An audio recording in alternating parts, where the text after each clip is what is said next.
Love connections, musical numbers, and Kayla's real parents are revealed. We've got a lot to discuss when it comes to the latest episode of Charmed. Kristen here, and we're talking about Charmed Season 4, Episode 5. In this episode, Mel is working to regain control of her powers, while a conspiracy theorist hobgoblin threatens the lives of everyone at the Blue Camellia. When Maggie and Kayla step in to help save the present, they end up getting stuck in the past. Rupert Evans also directed this episode. Let me bring up a couple of fun photos from behind the scenes here of Rupert directing. Let's see, we got this one right here. Yeah, he killed it this episode.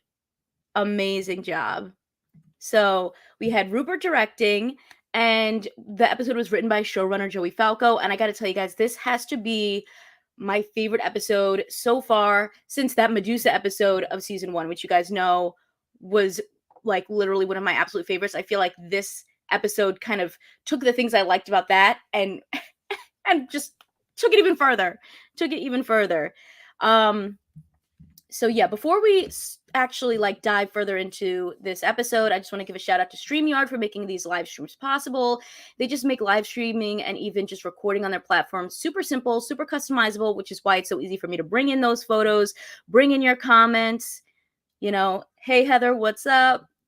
Great season so far, right? Guys, they're killing it. But the fact that I can even bring in your comments, it's thanks to StreamYard. So if you want to make your own StreamYard account, you can actually use my affiliate link in the description box. And just in general, if you want to keep supporting my channel, if you want to keep supporting my charm content, feel free to drop me a super chat. It is greatly appreciated.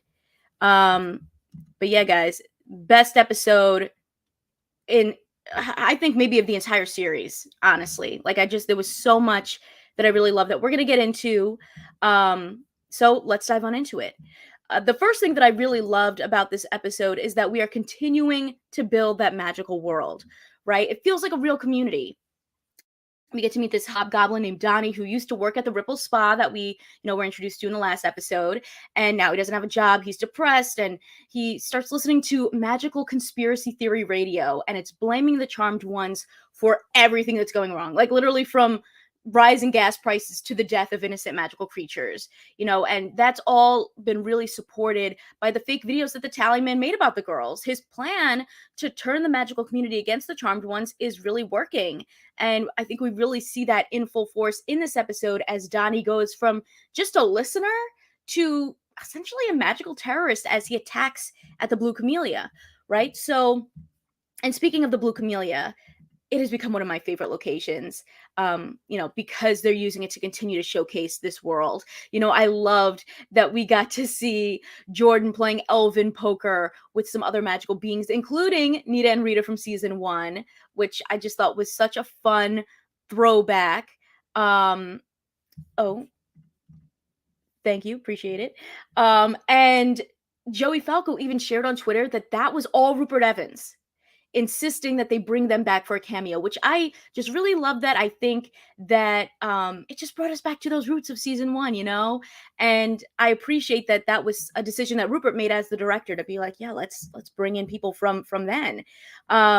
People are returning, they're having purpose, we're getting backstory on things. This episode in particular really gave us a lot more background on the Blue Camellia as they try to go to the past to save the present. Oh, and we got my girl Sharonda up in here. Hey, Sharonda, I'm glad you got notifications. Hopefully, people are getting notified about these videos.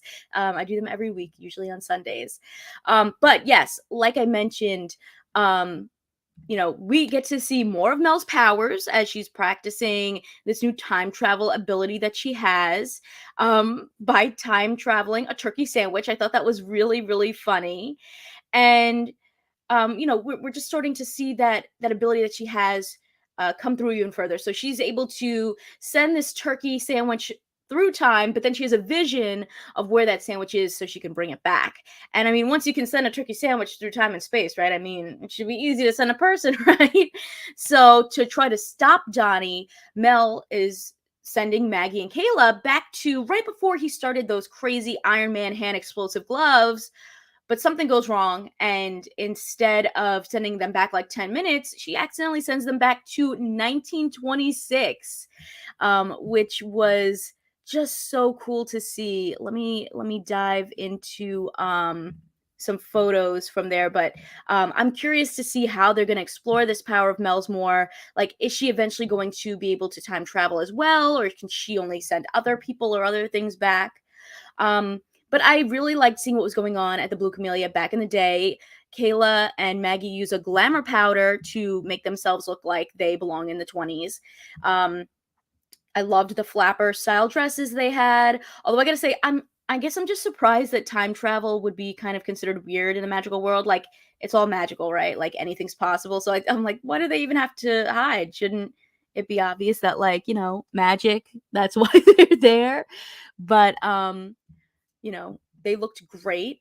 And I also really loved just hearing that background of, like, the Blue Camellia was a safe space for magical people, for Black people, and I feel like the writers have really been listening to what we want to see more of, because we finally had Maggie address Dexter being her biological dad, being half Black but growing up Puerto Rican, and I thought that that was a really interesting conversation that she had with Kayla, and sort of connecting with Kayla growing up with this specific culture, and learning that she was adopted at 12. And I really like seeing those deeper dives into their background, and I hope to see both of them continue to go on those journeys to just learn more about themselves in that respect.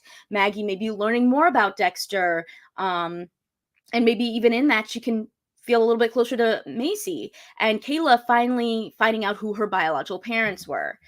We also got this epic musical number with Maggie and Kayla performing Lady Marmalade. Let me bring up a little bit of that. Oh my gosh, they looked great. They had the same little dudes in the cage performing, the little teeny musicians with the big sound.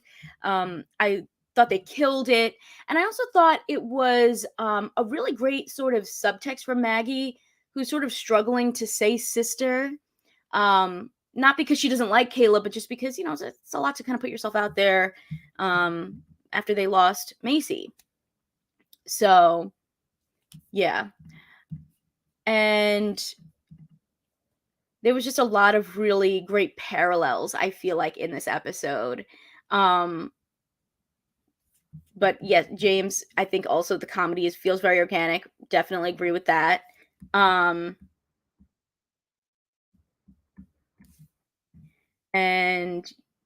the turkey sandwich just yep, made me hungry too. Um but yes, let's continue on. So, with those parallels, for instance, the Vitra from episode 2 returns and brings that a comment that she made in that episode come full circle, because she had asked Maggie, like, "Have we met before?" And Maggie was like, I think I would remember that." And now we know that they did meet, but in the 20s. She's trying to take down Lady C, who is this muse with a passion for the stage, and she performs at the Blue Camellia, and she's also been outperforming in the real world and kind of driving humans crazy with her muse ability. And so that's why the Vitra is after her. And so I thought there were so many amazing parallels here. I really loved that. Um especially like I just think they're doing a really great job of developing these new magical creatures that we're meeting. We learn that in the present day, there's this perfume that Roxy has of her wife, Camellia, who has passed away. And back in the day, two strangers saved her from a Vitra. And now we find out, like, that was Maggie and Kayla. And the Blue Camellia is named after her. And we even have Kayla telling the Vitra, like, "I'll see you in 96 years," after they stop her. Like, just all these really great parallels that I think were so planned out and meaningful, and just brought to life in a way that we haven't seen in the last few seasons, where you could tell they really are planning this season. It's not like, wait, what's going on? And I just love that. And oh yes, Kai, I also, like I said, I think it was really clever to choose a song that, touches on that idea of, like, the sisters, and does she want to say it, like, love that. And they did sound great. The harmonies were amazing. And I love that all of them can sing. Like I love that Kayla can sing. Um, but yeah. And then another thing that I thought was so cool was that we find out that the paintings all around the Blue Camellia in present day were actually done by Kayla, but with power cuffs on, in the 1920s, which is how that art looks so familiar to her in modern day. They put the date of where they were so that Mel could find them, and it works. And I just thought that was another cool moment that really solidified like why I really loved this episode. And so getting back to modern day, Mel and Jordan are working together to try to stop Donnie. I just love that Jordan really puts himself out there and is trying to help. Let me see. I think I have a photo of him. Where is it? There we go. Just trying to help. You know, I think he's really taking his role as like someone in the magical world like seriously. And so he's trying to help. And they unfortunately can't get people out of the Blue Camellia because when they try to blow out the candles, like people are dying. And I thought they had some really, really great production value in that. Um, you know, that there was just really great effects there. And you kind of felt the um stakes. And of course, the fact that these candles have been bewitched and that Donnie's even there, like clearly in order to do all that, someone on the inside is helping him. And we learn that that person is the bartender Sonny, which I was very surprised by, but also I think we were hinted online that like someone who hasn't had like a huge role is going to kind of come forward and sort of be involved in all this stuff. And so I thought that was a really great choice. um but yeah, the candle twist was really chilling. They did a really good job with that, and I agree, the directing in this episode, Rupert knows what's up. Like he knows what's up. But going back to Sunny and Donnie, it sort of seemed like the two of them are working together. They met through the internet, but sort of in like a Bonnie and Clyde type of way. And I just felt like this kind of changed everything. Remember the tally man kept mentioning a her, right? Um, and we were like, who is that? Could that be like his mom? Like, and I'm thinking, what if she's really the one in charge of all of this? What if it's Sunny and even the tally man is just a minion for her to manipulate? Um so I'm throwing that out there now that I feel like Sunny is that person the tally man was referencing, and maybe I don't know, maybe even the tally man is not who we think is, maybe we think he's in charge and he's really not. But going back to why are all these people even really doing this. I think that we sort of see this episode and just in a season overall that the magical community, they don't know the charmed ones well, and maybe that's why it makes it so easy for them to buy all these lies. The girls really need to like open themselves up more and be a part of the magical community more, and maybe then people will trust in them more and believe that they can be there to protect them. So yeah. Oh yeah, I'm telling you, I think there could be something more there with Sunny. Um, but yeah, I also agree the Tallyman story is kind of like the Riddler in a way, for sure. The charmed ones being canceled by the magical community, 100%. I'm just like, why does this person want to do this? You know, so I think that there could be something more there than just like the Tallyman. Um, but yeah, and Sunny, she was arrested by the end of this episode.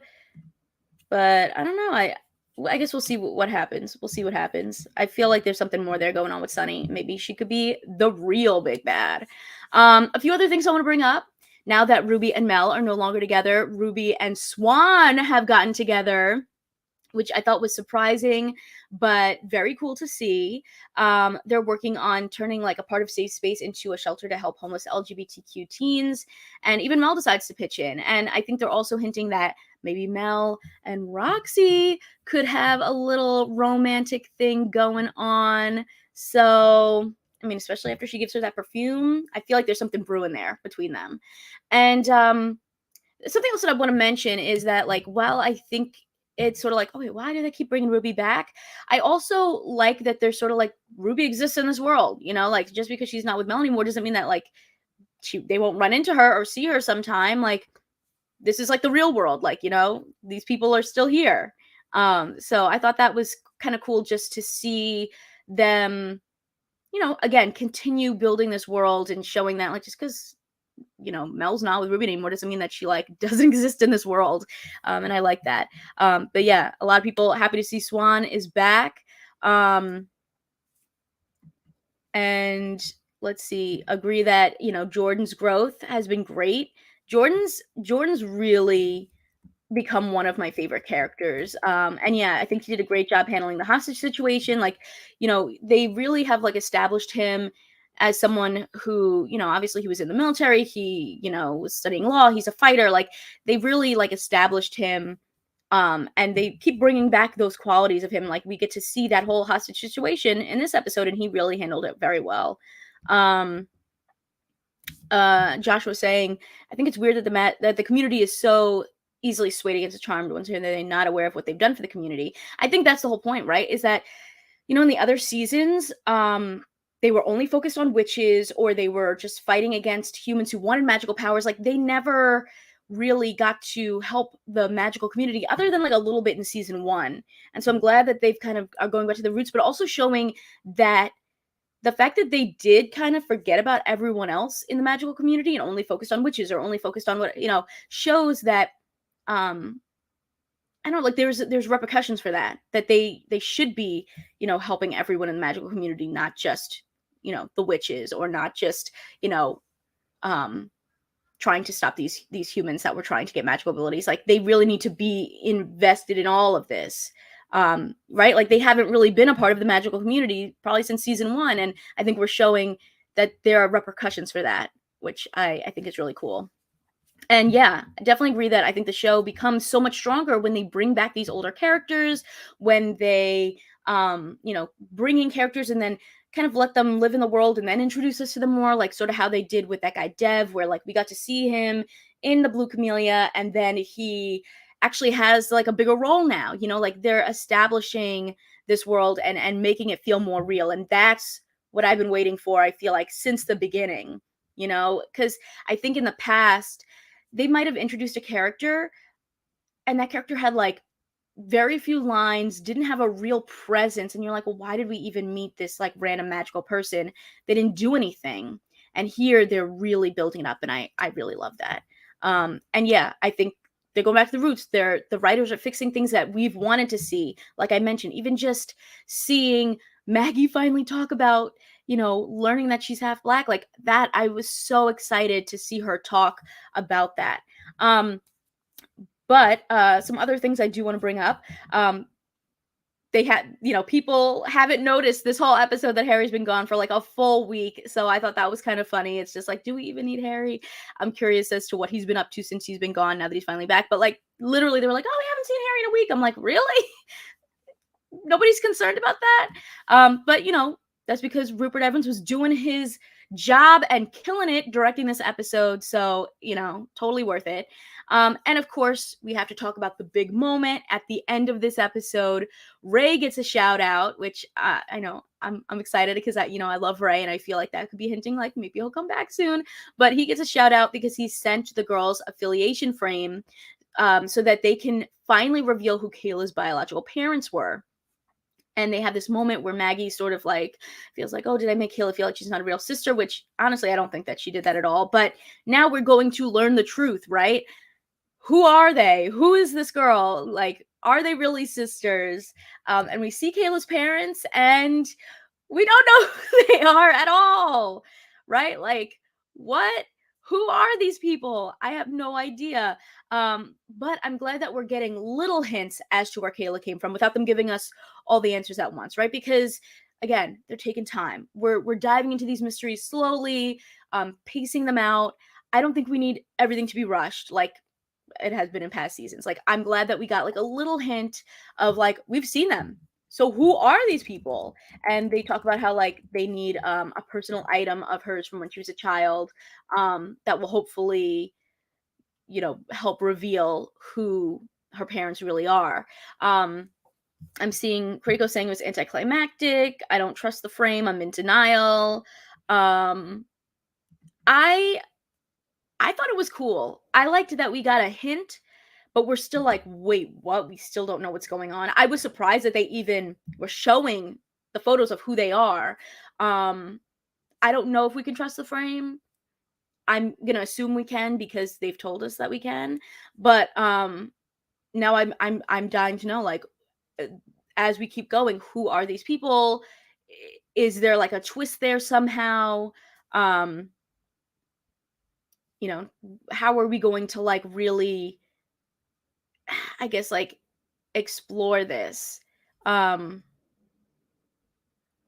so I liked where we went with how they revealed it and how it's like we still don't know the answers and we're doing this slowly, and we're taking our time.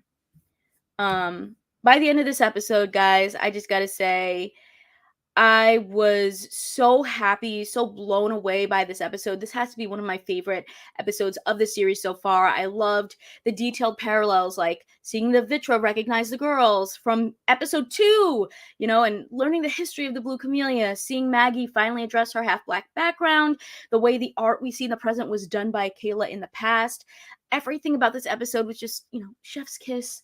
I'm so excited to see how successful they've been with the writing, the pacing, the consistency in this season. Like, I wanted to give a standing ovation after watching this episode because I was just like so impressed. Rupert Evans killed it directing, and I just think this was one of the most ambitious episodes that they've had, and they did a really great job in just making everything count, everything have meaning. So, I want to hear from you guys. Like, what did you think of this episode? What did you think of this new revelation for Kayla? Um, just let me know your thoughts. Let's chat a little bit more. Um, Maybe her mom was a charmed one.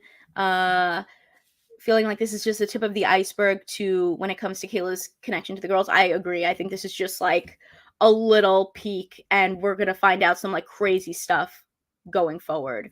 Um, Rupert Evans doing some great transitions. The shot of the bartender going under the bar, flipping to the bar back in 1926 was so cool. He did great transitions in Macy's. Forget you. Yeah.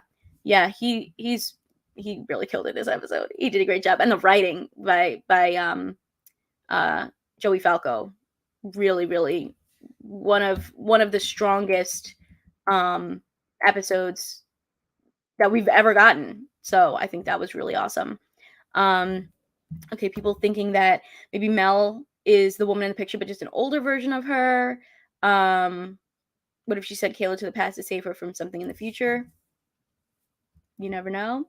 Um Let me see. I don't trust it. Maybe someone cast a spell in case Kayla wanted to use it, or the frame use the image of someone using a glamour to hide themselves. Yeah, I mean there's a lot of possibilities.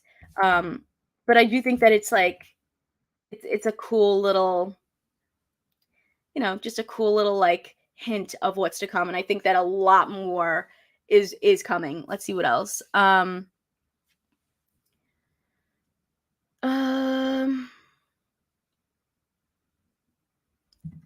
Let me see. It seems like Kayla is not the biological sister to Mel and Maggie, which is a bit disappointing for me. You guys have heard my opinion of that. I don't mind. I don't mind that if they're not biological sisters, but I think it would be cool if they were connected in some way. Um, like we've talked about the theory of like it being Mel's child from the future. But yeah, let's see. I don't trust the frame. Um, I liked the new episode. I think the rest of the episodes will have the charmed ones opening them up more into the magical community so they can get to know them and realize they're not bad. I agree. Hey, sister, soul sister. Da, da, da, da, da. Yeah. Um, yeah, I agree. Like, I don't care if Kayla isn't biologically related to Mel and Maggie. Like, I think they can be sisters in a, in a non-literal sense, like a, more philosophical sense of like, oh, my sister.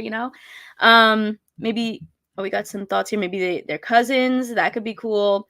But yeah, I agree. I think the sisters work, so the girls, that, again, we're not sure if they're sisters or what, or maybe coven type sisters. But anyway, I think they work so well together. I really, really like Kayla a lot. I think that she brings a great energy, and just the three of them together have like a really good vibe of like things are not as serious. There's some fun stuff. Like, I mean, we had Mel time traveling a turkey sandwich. Like, I like that we're bringing that humor in. We have Kayla is just like kind of down for whatever's going on, and I appreciate that. I think that she overall just brings like a more lightheartedness to the episodes. Yeah, I also love the little mini band at the Blue Camellia. I think that's so fun. This is a cool theory too. Like, maybe she's a charmed one from an alternate timeline. Let me see. Kayla doesn't have to be Mel and Maggie's biological sister. The Weird Sisters from Chilling Adventures of Sabrina were sisters without being biologically related. Yeah, absolutely agree. That's my feeling right now, is like, I don't care if they're not biological sisters. I think that they have a great connection, and I just love where everything's going right now. So yeah, my final thoughts are, loved this episode, loved the parallels and connections, loved how they're really diving into the magical community and giving it to us in a more meaningful way. Everything means something and has a purpose. Again, that Vitra, recognizing the girls in episode 2, and then that coming back to mean something in this episode, so cool. And I gotta say, I really don't know if I believe that the Tallyman is the big bad anymore. After seeing Sunny kind of be involved and remembering that he kind of mentioned this who is this person, this female that the Tallyman was talking about? I don't know. I feel like Sunny might have a bigger role, and maybe the Tallyman's not that important. I don't know. I guess we'll see what goes on there. Any other final thoughts you guys want to bring up? Feel free to throw them in, and I'll address them before we wrap up. I think that they were, but I think like this is a magical show. Anything can change. Like, who knows? Yeah, I also agree. I think the Tallyman is temporary. I don't know, especially after Tallyman story coming to an end. I mean, yeah, looking at the next episode, I don't know, we're seeing like something that the Tallyman's doing with explosions. Like, I don't know. Maybe this is an explosive end to his story, and I don't know. I feel like there's something with Sunny. And let's see what else. This is a cool theory. Maybe with Mel's new power, we could see how the first charmed one started and how the power of 3 got started. Yeah, and maybe they could even use that to help see Kayla's past. Like, imagine if she looked back to see when Kayla was left at the fire station as a baby, and we could see who dropped her there, and then it's like, oh shoot, that was a young Mel or something like that. Like, that would be crazy. Oh, that would be so cool. But yeah, I definitely hope that the show gets renewed, because this season's really good. The season's really good, and it's like renewed my excitement. Because I think like over the course of the show, as we've reviewed it, literally every episode, season 1, I think there were some ups and downs, but overall by the end I was like, okay, like this was good. Okay, I get it. Then as we got into seasons 2 and 3, I'm like, I don't know. I don't know what's going on.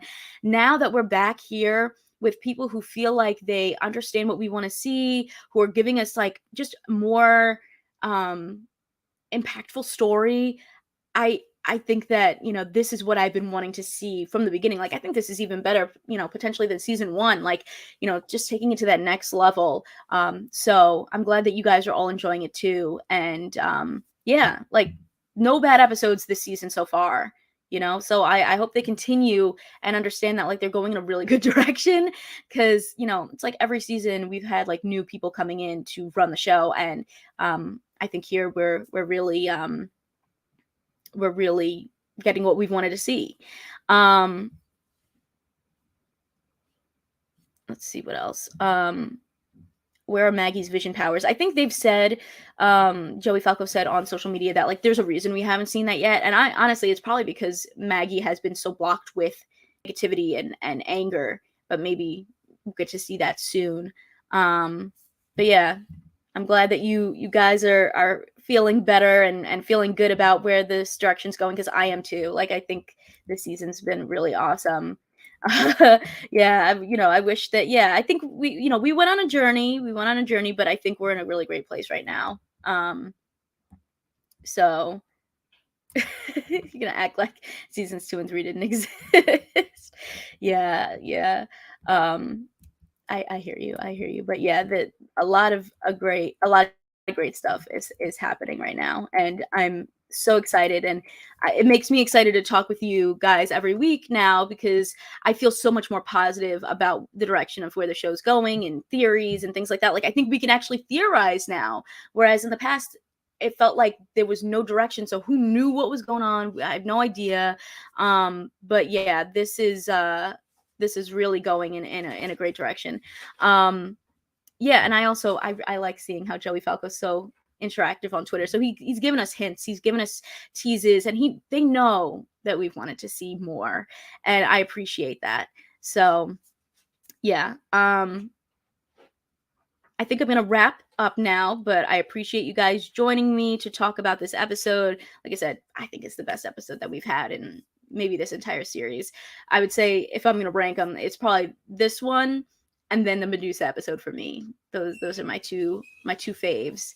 But yeah, you could just tell, yeah, like Joe, like they're saying here, Joey is passionate about the show and the fans, and you could just tell that everyone's really putting everything into this season, and just giving us what we've wanted from the very beginning, in a more elevated way, which I love. So I want to thank you guys so much for joining me.